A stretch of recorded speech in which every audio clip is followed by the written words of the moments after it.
Welcome to Season 5 of the Life Giver Podcast, a place for honest conversation and hope that will breathe life back into your military or first responder marriage.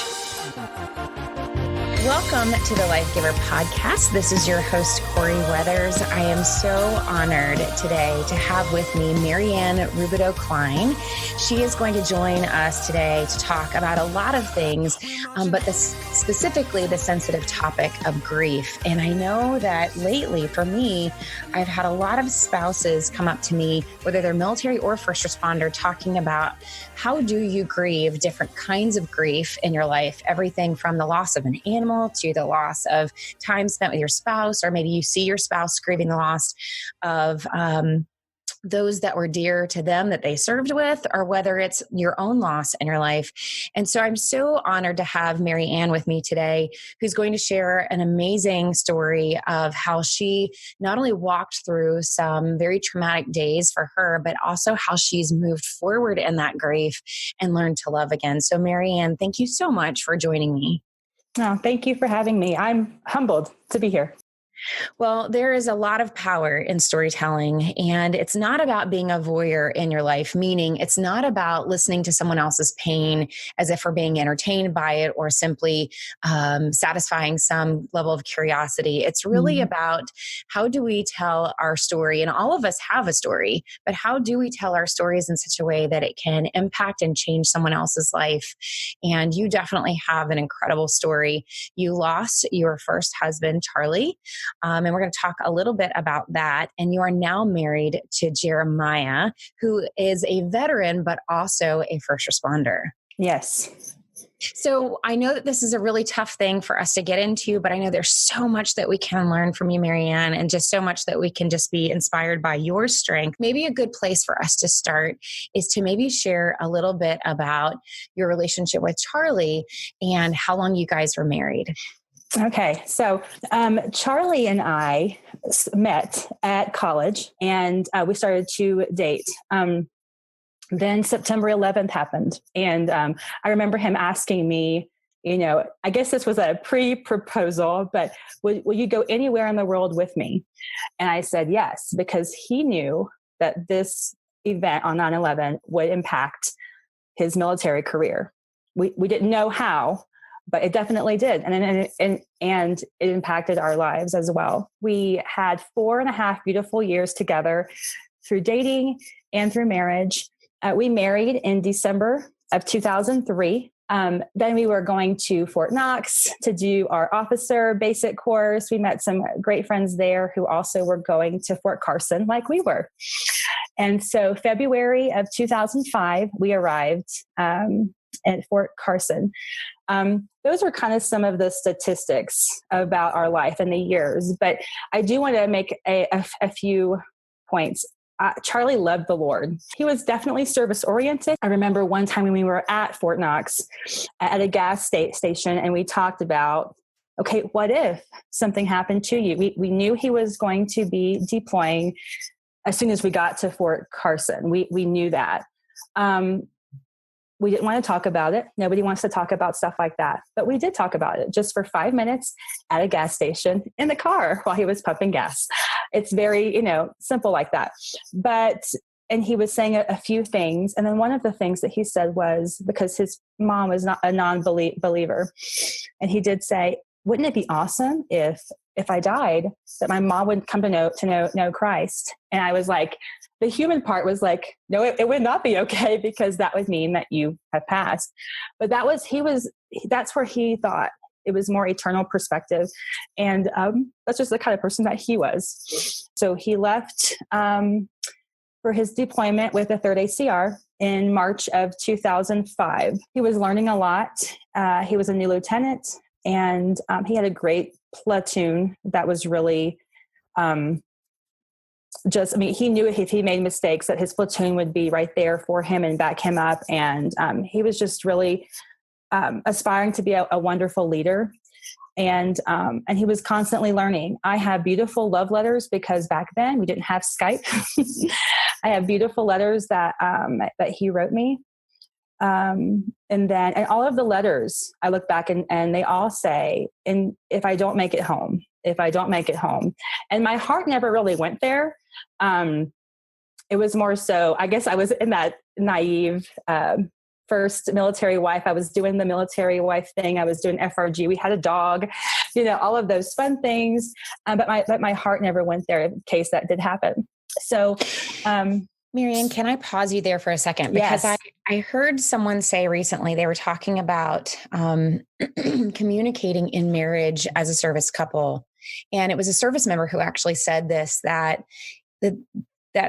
it's so easy for us to get away from writing letters. And it's so easy for us to go to text strands and WhatsApp and only FaceTiming and using the video. And this service member specifically said that there's something lovely and romantic and intimate about handwritten letters. And to be able to go back even through a shoebox of even seeing, your grandparents writing back and forth to each other, and to be able to hold on to those things in such a different way, to see someone's penmanship even. I mean, even if you typed it and printed it out, the point that you have something physical to hold on to says something different. So I'm wondering for you, now that you have those handwritten letters, would you agree? Absolutely. I have many letters that I will go back and read. Even, we're coming on, this is the 15th year of his death. And that's kind of a big number. And it's hard to believe, but yes, I still read them and, constantly, and just can feel him through those letters, and just the passion that he had for Christ, the passion that he had for me and for serving. And it puts something personal, on paper for us that are left behind to read. I mean, I do have a letter from my grandmother still, and she's passed away, which is wonderful. But, before Charlie left, he left little notes around our house in Fort Carson that I had to find. And so I have all of those still, plus probably the 8 letters that he sent me overseas. So those are so personal, and it's something that a Skype or a Facebook Messenger or anything like that can't really touch, because again, some of the personality has gone away from that, and more of those handwritten and that penmanship. And I have his handwriting, and it's really awesome. So we are getting into August 2005. And I remember going to a memorial at Soldiers Memorial Chapel, the beginning of August. This was not Charlie's, for 4 other soldiers who had passed away. And my thought was, if I ever had to go through this myself, I would like to see what they're all about. And I'm not sure if that was God saying that to me, or just me feeling inclined to, I want to be a support for Charlie's unit as a whole. But I did go there. And a few weeks later, I got a knock at my door. And I remember constantly saying, are you sure? Are you sure it was Charlie? Are you sure? Because again, I never thought that would ever happen. Part of me didn't believe it, honestly, until the fact of I would have received his wedding band back. Can I ask, Marianne, what did they do right? What was maybe a few things? What were a few things that the casualty assistance group that came and served you? Because I know there's a lot of people that want to do better with this, and this is something that we're always trying to learn on how to do better. So, give me a few things that you can look back on, because I know that, at least from what I hear from working with a lot of Gold Stars, is it's kind of a blur. Right? It's kind of everything goes in slow motion, and there's big chunks of time that you might be missing and things like that. But maybe what were some of the things that happened throughout that first week that people did right? Oh, there were so many, and I don't even think that I knew what I needed, but everybody God placed in my life did exactly what I needed. But again, when you're the one being told that your life is over, you don't know what you need. You obviously need food, but you're not hungry. You obviously need to not be alone, but you want to be alone because you're trying to process some things. So for me, how I reacted, again, I was in that shocked mode. I never really threw anybody out of my house. I never really did any of that. But The casualty team was there. I had an amazing casualty officer.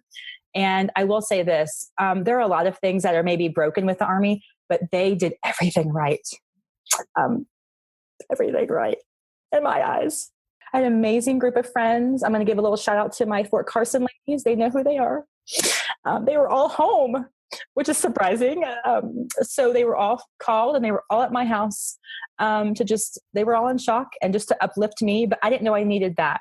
I didn't know how important this group of ladies would be that I got to meet throughout just being at Fort Carson. But God did know, and he knew I would need them, and just, again, amazing. But the casualty assistance officer, he was fantastic. He actually, Charlie was, buried in Florida, and we of course were in Colorado. So there was a lot of moving around.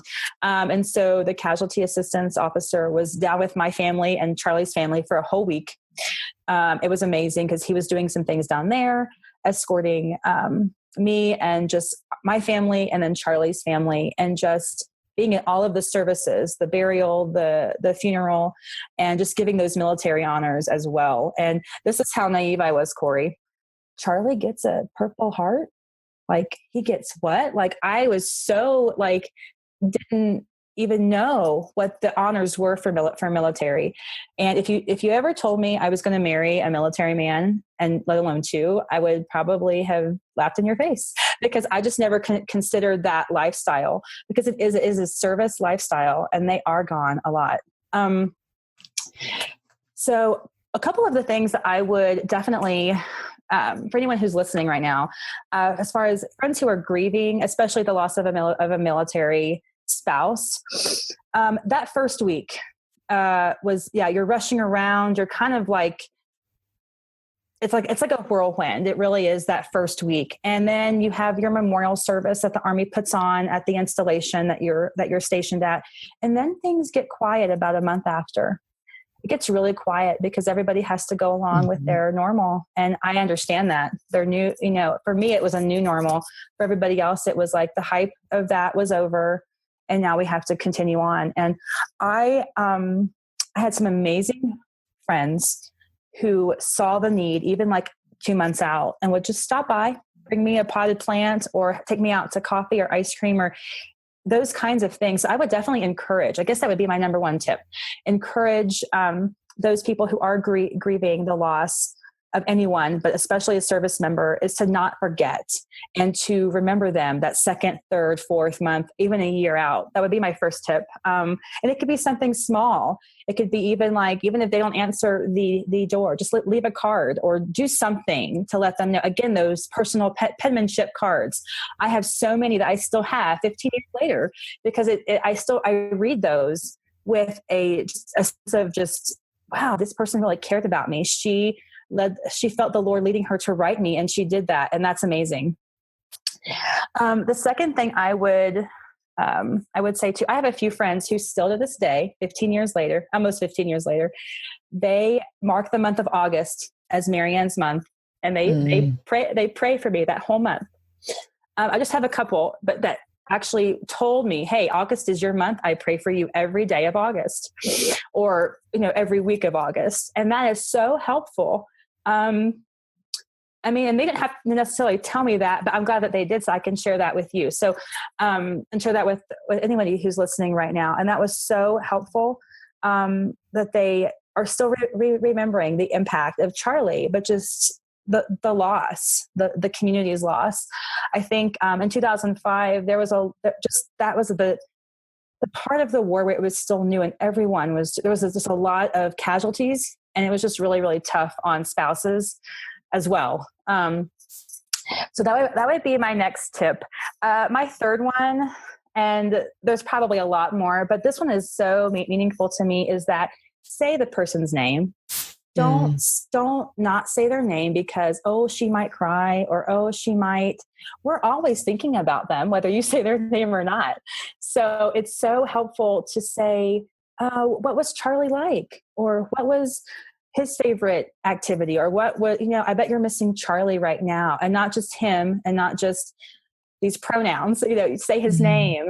And that was really, really helpful. So Can I ask you actually a question about that, Marianne? Yeah. Is that I think sometimes people don't say their name and don't ask you because they think that one moment that they think to say Charlie's name might be the moment that you're actually thinking about Jeremiah, or you might be thinking about your kids and not about what happened to Charlie. And so I think that's what holds people back sometimes, is that they're afraid that in one of your good moments that they're going to trigger this pain when you're there in their eyes, they're hoping that you're experiencing a joy-filled moment, and they don't want to sabotage that. And that's so understandable. And I appreciate you saying that, because it is understandable. And if I was not on the side of grief, I probably wouldn't say somebody's name either. But I assure you, it is so helpful. And just that, and for me personally, it's just like that. Oh, I remember him. Like for me, it's like, oh, because I remember him daily, but other people may not. Or so for me personally, so if anybody's ever on the fence, definitely say their name. And, it's okay to put yourself out there to be vulnerable, because you might get somebody to say, shed that tear and say, oh, thank you for remembering, or thank you for saying his name. I really appreciate that. And when people do say that to me, I do make sure that they know I appreciate you saying his name, because that is helpful for me, because that helps me to know that his memory and his legacy are still living, even though he has passed on. So, yeah. So in other words, you're saying that even if you might be having a good moment, the fact that somebody remembered Charlie and is bringing that back up to you, that you see it more as another added joy, that they're actually remembering Charlie and are comfortable with saying that around you. So even though it might trigger some level of sadness, it's also a secondary joy. It is a secondary joy. Absolutely. Absolutely. And I'm only speaking from my own experiences, but from my other widow sisters who I've met through this, I know that they love it when they hear their spouse's name. So, yes. Well, I love that you gave us some of those tips, because I think there's always ways that we can learn to do this better, whichever side that you're on. And so, okay, so I'd love for you to, we won't go too deep into the pain of losing Charlie, but I would love for you to share with people, if you can, what that experience of losing Charlie was like, what that season was like to lose Charlie, and walking through that. Because I think it's probably like walking through mud. Yes. And so he passed in August of 2005. And I kind of did my own thing still. All of Third ACR was still overseas. So I kind of pretended that, not that he didn't pass away, but that, I still had my gal pals. We would still go and have dinner once or twice. We actually kind of made it 3 or 4 times a week, because all of our husbands were still deployed. What really triggered some things, obviously, was that Christmas, our anniversary, our first anniversary. And I'm not sure if I mentioned this, we were married for 20 months. So not even 2 years. That first Christmas without him, and just, and he really wouldn't have been home anyway, but just knowing that he was never coming home. Our anniversary, into that next year. And then Third ACR was planning to send their soldiers back home, because their year of duty was done over in Iraq. And I went to a couple of homecoming ceremonies, because they were really close friends of mine, and I wanted to support them as they were supporting me. But at that moment, that March of 2006, it was really hard, really difficult, because the reality set in. I was the third wheel. I was the fifth wheel. And they didn't probably see it like that, but I did. Nothing was said as far as anything like that, but I just felt like, oh, I'm the third wheel. I'm the fifth wheel. I'm the seventh wheel, or whatever. And it was very painful to see all the happy when you were not happy. So I really grew. I've been a believer since I was 7 years old. I knew Jesus. I know Jesus as my Savior, and I guess I really didn't know how He could save my life. Everyone has a story, like you were saying earlier. My story began, I feel like, when Charlie died, because a part of me died too. The girl I was with him. I say girl because I was just a girl. It was very, I wrote a lot that year. I would go up to Garden of the Gods and just sit there and write on his birthday, on Charlie's birthday, on various holidays, but it was really tough. It took a chaplain to tell me that first week of being notified that you can tell God how you feel. He can take it. I mean, even though you're not saying it out loud, he knows what you're thinking. And I think I needed permission, because as a follower of Christ, can we be mad at God? Can we do that? Like, I've never been mad at him before. And how does that get processed, and how do I do that? And so I believe that evening, and this was that first week of being notified. My parents flew up from Florida, so they were with me. I'm pretty sure I went up to mine and Charlie's bedroom, and I yelled and screamed and threw some pillows around, because I had permission to act that way from a chaplain. And I say act that way, just to be mad and to be angry and to be kicking and screaming and like, why, Lord, why is this happening? Because you were there when we met. You were there when we got married. I mean, this, it's so visceral to me, because you're talking about Carson.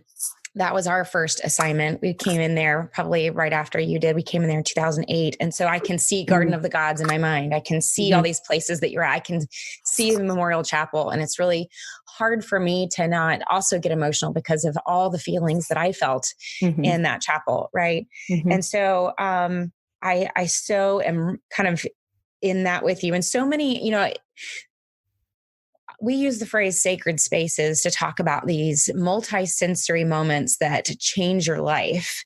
And trauma especially, but also joy-filled moments trigger kind of like this PTSD response. And all of it really comes back to you having this big moment where adrenaline dumps into your body and all of your five senses open up in order for you to receive as much information as possible.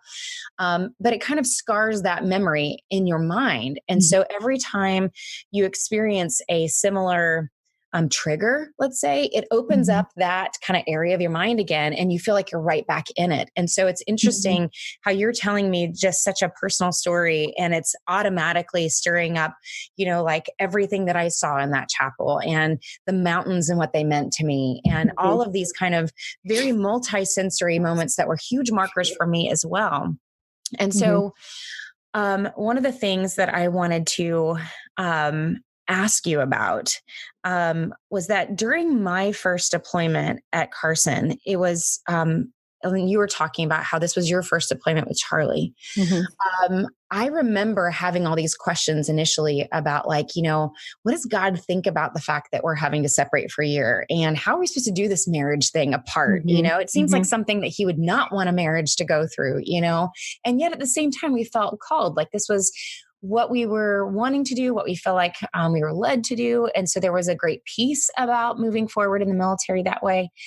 And I remember in my own relationship with God during that first deployment, I remember God in a very multi-sensory way. And I'm not saying I heard God's voice, and I'm not saying I felt physically his hand, right?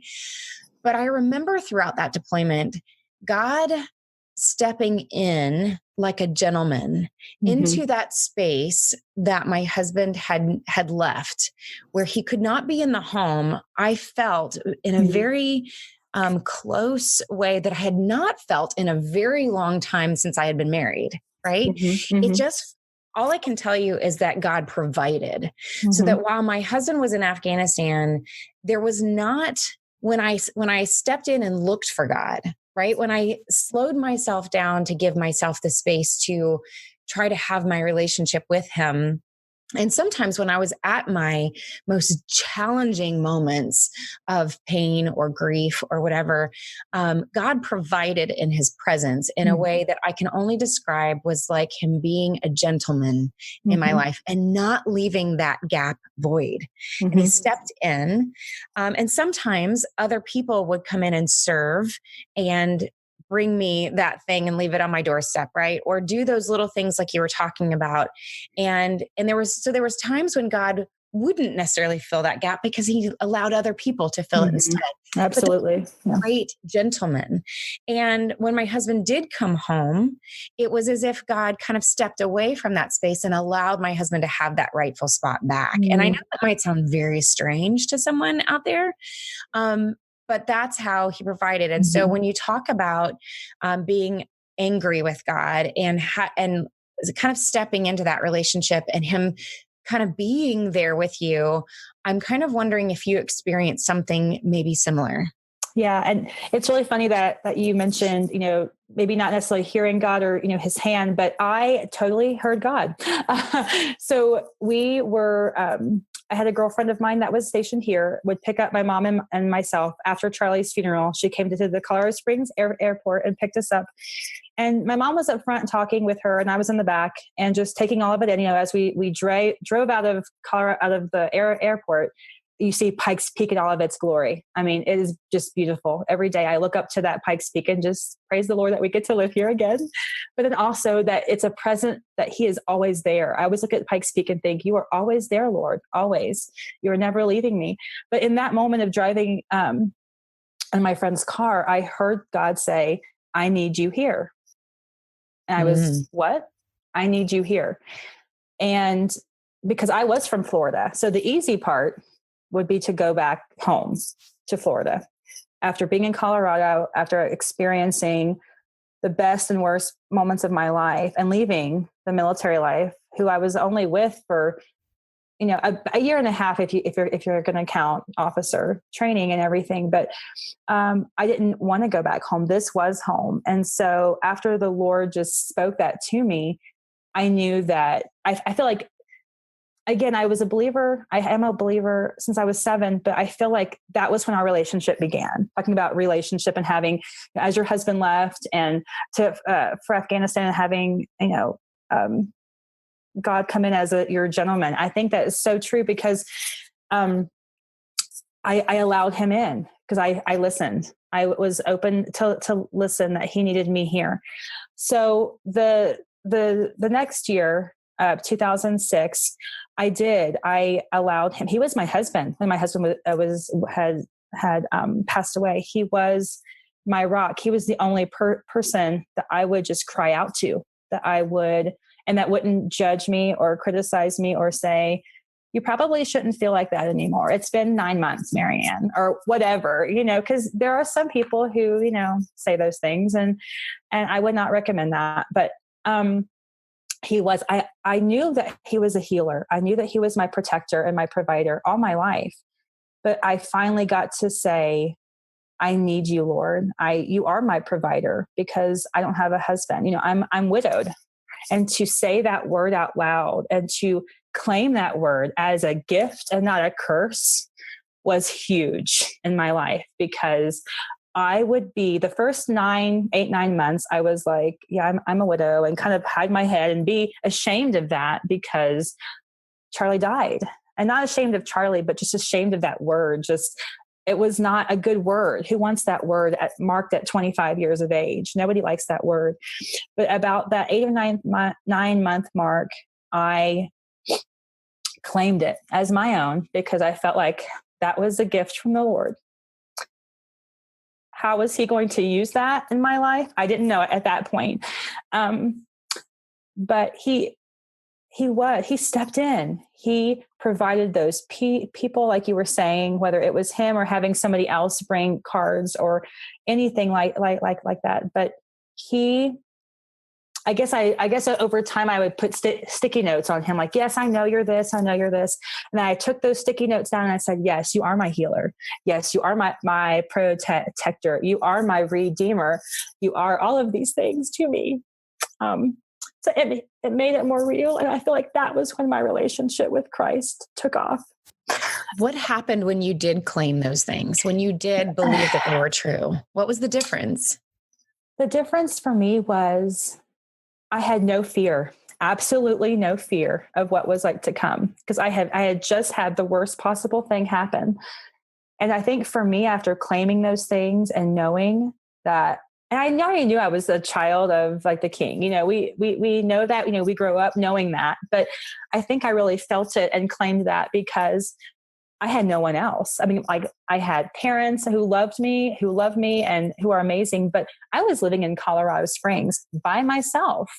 And that was a really bold move. And I didn't think about it at the time, but looking at 15 years later, like, wow, that was a really bold move that you would stay there, Marianne. Like, but I never worried about anything. And I would always, I sometimes even now having a busy life now and being happily married and having 4 wonderful kids, even now I long for that year of 2006 because I could read my Bible all day long and grow and constantly ponder what the Lord had for me. And I do miss those days where it was just him and I. And that's okay. I don't have a lot of time with him now because life is busy. But when he was my sole support and I was just out on my own here, I can't even like describe what I'm trying to say here. I was just in awe of his magnitude, of his grace, of his mercy that he showered on me, little old me, because he saw me. He has kept every tear in his cup in his hand, every tear I cried. He knows how many hairs I have on my head and everybody else's. And so he became a personal God to me at that point. And yeah. Can I ask, I think there's a lot of people listening right now who've probably also had moments in their life where they felt extremely close to God. Maybe it was because of a low point in their life or when they really had great need for his provision and presence. And I think it's easy sometimes for us to feel guilty or feel shame that we're not feeling as close maybe today as we were in that moment. And then we kind of shame ourselves that there's something wrong about what we're doing or not doing or whatever, that we should have the same kind of relationship that we had with him then.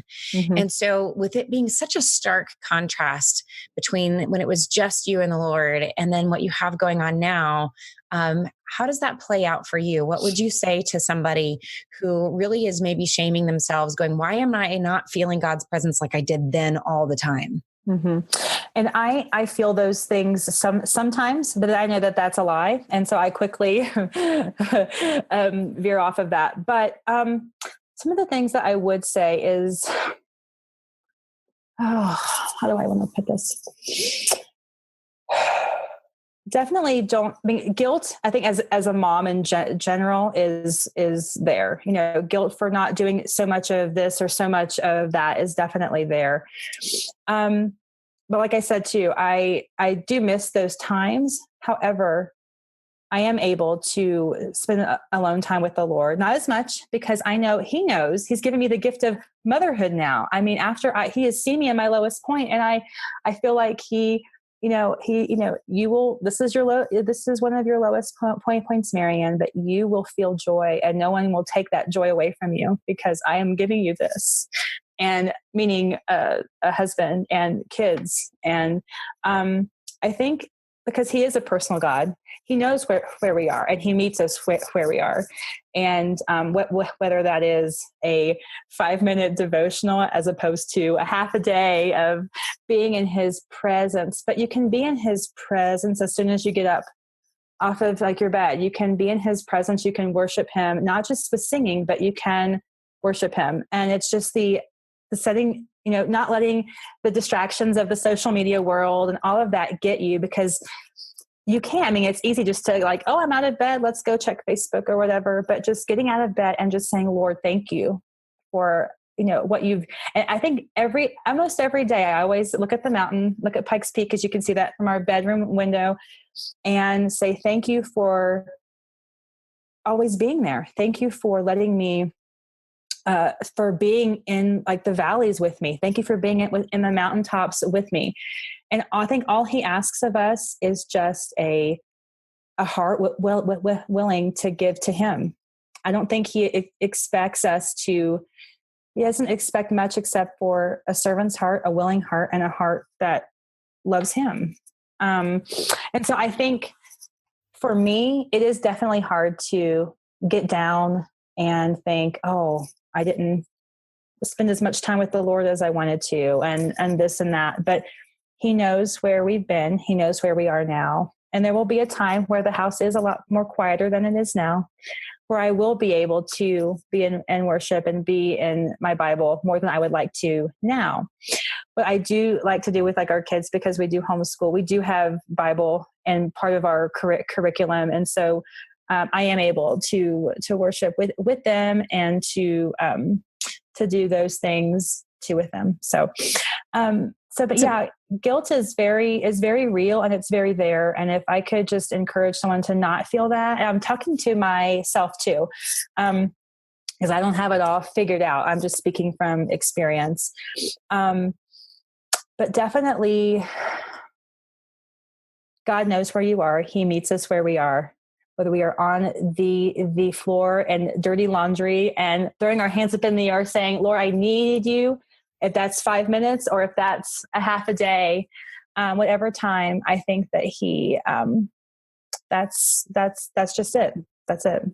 Such beautiful encouragement. The picture I had in my mind is Jonah when he was at his lowest point and God provided that tree that provided shade. Mm-hmm. But at some point, God let that tree wither and it was time for Jonah to get back up. You know what I mean? Mm-hmm. Yeah. And so there are times and maybe seasons for us to really sit and allow God to provide. And then there's other seasons I think he expects us to get up and move. Right? Mm-hmm. So Absolutely. maybe that's actually a good transition for us to introduce Jeremiah into your story because he is part of your world now. And so talk with us through, because I know there's so many people listening that are curious in a way that would be encouraging to them.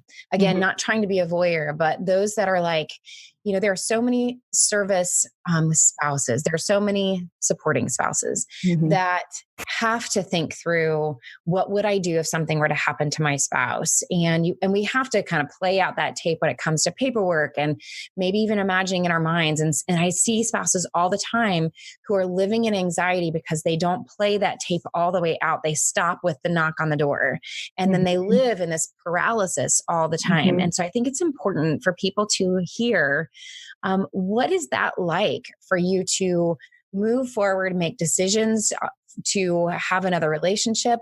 I'm sure there's people out there that are wondering, like, how do you love again? I never thought I would love again. I remember crawling up into my mom's lap right after Charlie died, after I moved down to Florida, and I just said, my life is over. And as a mother now, and having my mother listen to those words, she must have just been crushed, So finding love again is just, it's pretty miraculous, actually, pretty amazing. I'll go back a little bit and tell you how I met Jeremiah and then kind of go from there. So we were ending the year of 2006, coming on 2007, and I just had a peace. Like, I just had a total peace about where my life was going. I loved Colorado. I started to pray, is this a time for me to not go to a chapel on post? Because I was singing in a praise band on post, Veterans Chapel. And should I go to a non-military church to meet non-military friends? Because that's kind of my life now. You know, I am a military widow, but I don't have a service member actively serving. So that again was going to be a new transition as well. And in the end of January of 2007, I was up there singing in our praise band and practicing, and here enters in the middle aisle. Here he came, and I just kind of felt this sense from the Lord, like, you need to get to know him. And we didn't really talk until a couple of church services later, but it was very interesting because I went into church thinking, okay, I'm going to probably have to change churches, kind of getting into that, civilian lifestyle now. And I felt like that was a firm, no, you will continue to stay here and then know this person. And so that was kind of how we met. We always kind of joke about that because there's an old country song that says, you had me at hello, and he totally did. And so once Jeremiah knew I was a widow, because I don't normally go up and tell people that. It's a very personal story. And if they find out, they find out.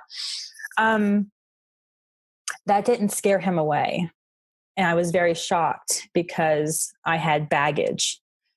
And I think we all have some sort of baggage that we have taken from either childhood or something, or maybe not. But for me, my baggage was, in a good way, I was previously married, and who's going to want me?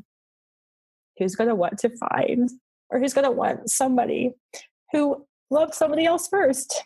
I know for me, I wouldn't want that, but I'm so thankful that Jeremiah did. And so, and God was very instrumental in all of this. I knew, that this was, I even told him just yesterday that he was a surprise to me from God, because I just didn't know if I could do that again, to be married again and all of that.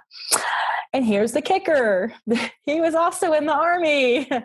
So to fall in love with another active duty at that time person was definitely, there were a lot of worries from friends and family, and very legitimate concerns, and very, they were concerned for me. And, which again, I love that they were concerned. But I think too, nobody understands what that folded flag means other than another service member, because they know why I received it. And they know, they fight for that flag every day. And so for me, there was no other choice but to marry another military man at some point.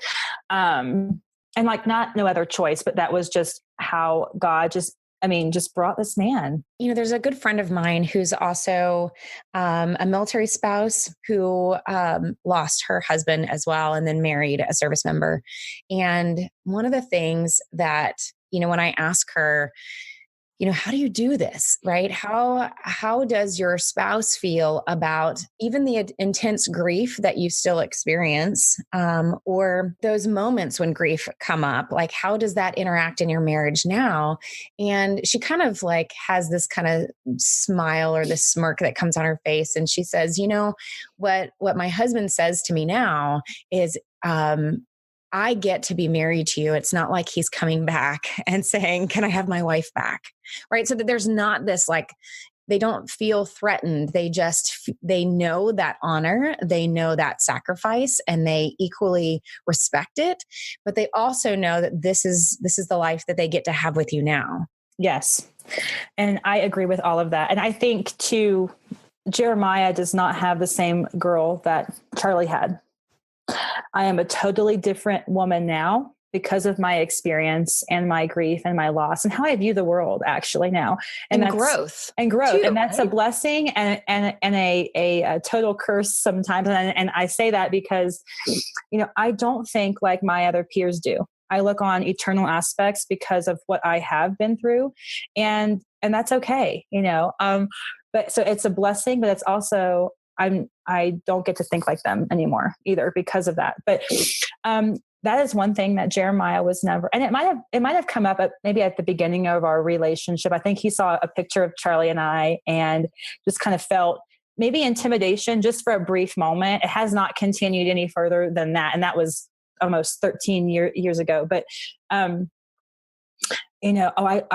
can never be him. Well, you're not him. You're not Charlie. And that's not why I'm marrying you. You are a different person than he is. And I'm a different person than I was. I'm a different person than I am with you. And I have really respected his, just meeting me where I am in my grief. And sometimes he will bring up Charlie's name and sometimes he won't, because he knows I need some alone time. And I appreciate that. Or he knows that, okay, it's going to be hitting August, or it's Memorial Day weekend, or even March is hard because that was the last time I saw Charlie alive, is, when he left. So there's definitely certain dates and months that are especially more difficult. And he allows me to write on social media. He allows me to write. In fact, for Christmas, he got me a journal and just wants me to just write my thoughts and my feelings. And just because even after 15 years, I'm still grieving. It doesn't go away. And, there's a trite saying, time heals all wounds. It does not heal all wounds. You have a wound and you'll have a scar for the rest of your life. Because you're not that same person either. And how you view the rest of your world, how I parent, how I do anything has a lot to do with where I was. So would you say that grief evolves? I would say that because, and it's different over time. That was a phrase that, I have come to love is that, it doesn't get easier. It just gets different over time. And sometimes I feel like when I do talk about Charlie, it's like other people might think, well, he kind of should get over that now because it's been so long. But I don't think people really do feel like that. So it does evolve over time, and things are different.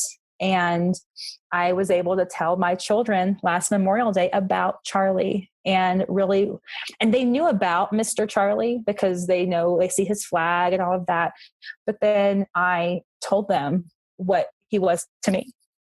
And so it was telling a 10-year-old, an 8-year-old, and they're not going to get there until they get older and then realize what mom went through. Was that the first time you had really shared with them?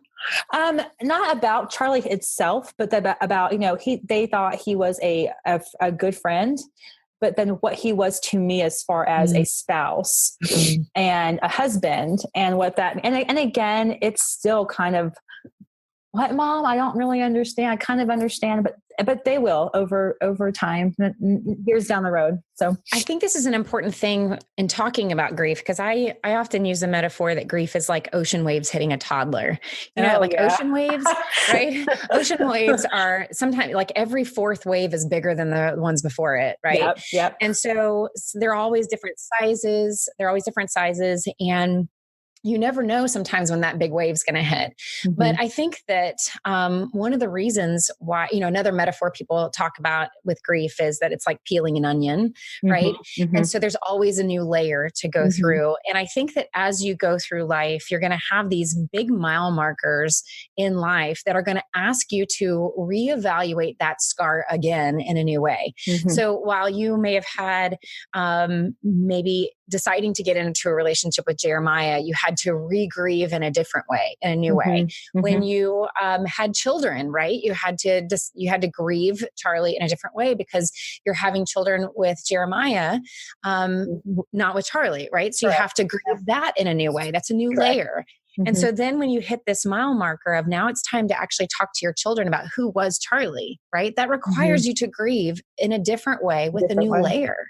Or if you like the other metaphor, it's like a different wave that hits you that's a little bit bigger than the ones before it, right? The week before that, maybe not as bad, but sitting down with your children and having to really explain, this is who Mom is. This is a part of my story. Requires you to grieve that in a different way. That's right. And so I think, and maybe every anniversary date is that next layer of the onion as well. And so I agree with you that grief doesn't end and you don't ever necessarily get healing. I think that that's why we believe that healing genuinely is on the side of eternity, not something that we're going to experience here. And so this idea that we're supposed to strive for life to be easy or great or without suffering is not it's not a realistic view of what life is really supposed to be about. It's supposed to be kind of gritty and dirty and we're supposed to struggle through it and fight our way through it. But when you do believe that there is an eternal side of things, that's where we get to experience the healing. But I love what my husband says when he talks about those that he's lost, service members that he was close to that he lost, or when he talks about some of the most painful things that we could go through, he says, we're not going to understand God's perspective of it, but someday we're going to get to heaven and we're going to stand face to face with him and we're going to see it through his eyes. We're going to look back, and he always says that our time on earth is going to be like the 5th day of 3rd grade. Like we knew it happened.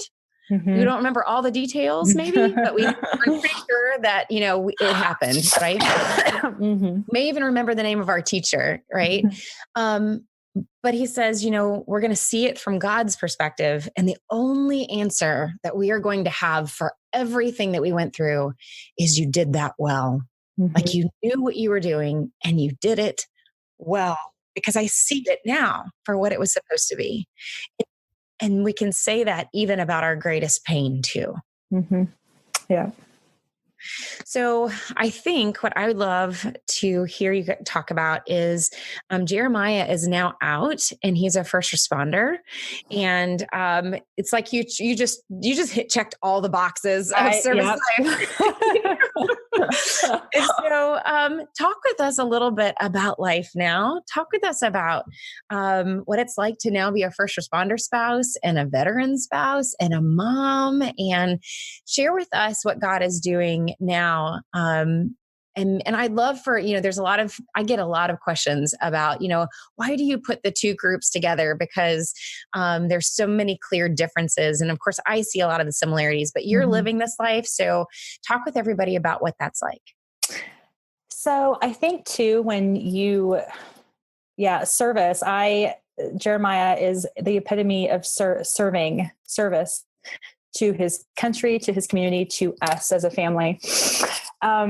We were just kind of laughing about it yesterday as we had to go to Fort Carson for a few errands. And he was like, yeah, I kind of miss being active duty. He is National Guard, so he is serving still, but 10 years of active duty and 6 years of National Guard. So he's like, well, yeah, I think I'm a little too old to be active duty now, because we're getting to that point of being too old in the military, which is kind of a weird concept to think, but and I just politely said, well, you have done service, and so we just know not to see you a whole lot, because that is exactly how it is. And we make light of that, but it really is difficult. So going from deployments, and he just did have a deployment last year, because you can get deployed with National Guard too. So he got home last June. So we're thankful for his safe return. But you were talking about PTSD a little bit there. And when he was overseas in Iraq, those first few years of us being married, I remember thinking, I am in the same exact position I am in, except this time I'm expecting a child. And I did not take his first year very well. I was constantly worried and fearful, and because, well, if it happened once, it can definitely happen again. First year of what? The baby or the deployment? Deployment. So our first year together. So we were married. So 2007 was a bang up year. we met, we got engaged, we got married, and then we were expecting a child. We found that we were expecting a child 2 days before he was deploying to Iraq for 15 months. Now, we didn't know it was part of that 15-month tour until they were already over there and they got it extended. So that went from 2007 to 2009. But that was a very difficult year, and I was learning a lot about myself. But over time, that has gotten so much better as far as that eternal perspective, Corey, constantly. That eternal perspective, how I parent, how I love Jeremiah, how I remember Charlie. So going to being a first responder's wife now, I do not worry as much. I do not, because I give him to the Lord every time he walks out the door, every time he leaves me. To go have his 48-hour shift or 72-hour shift or whatever that shift block is that he has. But I love that he loves serving. Like, that is so attractive, and that is so, like, that's a passion of his, and that's a passion of mine. And I just love that he loves doing that. And so he's in his job and his niche. I do not see him doing anything else. And so for me, of course, he's a first responder. Of course, he's a firefighter. He's a paramedic. Of course, he does this because this is who he is. He has saved me so many times, just my heart to love again. And now he's saving people in real life. So that just across the whole board, I'm so proud. Can't even describe that. But the reality of that is that they are gone, and that is hard. That is so tough. That's so tough. And now, and with, I'm not a police officer's wife, but then they have so much pressure and things that they didn't have years ago. It's just so different how first responders are treated sometimes. And I don't know what that is like on that end. But definitely, as far as that grief and that post, that PTSD type of thing, my mind will go there to that. What if something happens? We're talking about being paralyzed, to that knock on the door and then, oh, what do we do now? Kind of a thing. my mind does go there, because this time it's not just me, it's our kids as well. What if something happens in a fire? What if something happens with National Guard training? What if something happens on a deployment? But we do go there. We go into those dark places to have a plan, and then we go, and then we're out of it. But I think for me, with that, just that, and I don't use the term I don't use the term PTSD lightly at all, because it's a very serious thing. And I think with being a spouse to somebody who has passed away, and then being a spouse now again, it is very real. And it pretty much, it can paralyze you into every aspect of your life. How I raise my kids, and how I think about, well, what if something happened to them? My mind goes there, Corey, because that happened to me. Not that I lost a child, but that I lost a spouse. And that, what would we do? How would we do that? And I hate to be a downer, I guess, in that regard. But when you experience grief on that level, it's hard for your mind not to go there at times. And so I don't take any moment for granted. With my kids, I'm not saying that everything is perfect and hunky dory on this end. It is not, as far from that, but we are learning. But once they do get older, I do believe that my losing Charlie has affected every aspect of my life, and how I view things, how I talk with my kids, how I just perceive things. But then just in the last few years, it's been more of like an eternal perspective. God knows what's going to happen. He is the end of like the story, and he's conquered death. He has done all of these things, and we know that. But as far as being human, it's hard not to go there. What if this happened, or what if that happened? But I think a good thing is just to talk about it with your spouse, and not have anything, not hidden, but not tell them your feelings. I do remember my first deployment with Jeremiah. So this is 2008. And if I was having problems, or if I was struggling, or if I was, something was going on, I wouldn't say anything to him, because, oh my gosh, what if that was the last time I spoke to him on the phone and I was arguing with him about something, So our communication was not fantastic, because we didn't want to argue, because, oh my gosh, what if? And again, that has a lot to do with that PTSD and having that, oh my gosh, what if that was the last time I talked with Jeremiah, and I was mad at him, or I had some discourse with him. I think that can translate very well to first responders as well. And that's living. It's life. You're going to have disagreements. But I think for me, I've had to learn that if we're having a disagreement, that we do talk it out, and not guard our hearts to where, because, oh, what if this happened? What if this was the last time I spoke to you? I appreciate you being so honest about that. I think I love the fact that you said, this is living, right? This is what it means to live. Two thoughts came in my mind. One, Brene Brown talks about that catastrophic thinking that we as moms and wives especially do. I'm not saying men don't, but wives and moms, we definitely have this tendency to go catastrophic thoughts. For a lot of people, it happens like right when you put your head on your pillow and right before you go to sleep. And like then the worst, Yes. Your worst fear goes through your head, and you're like, well, now I really am not going to sleep.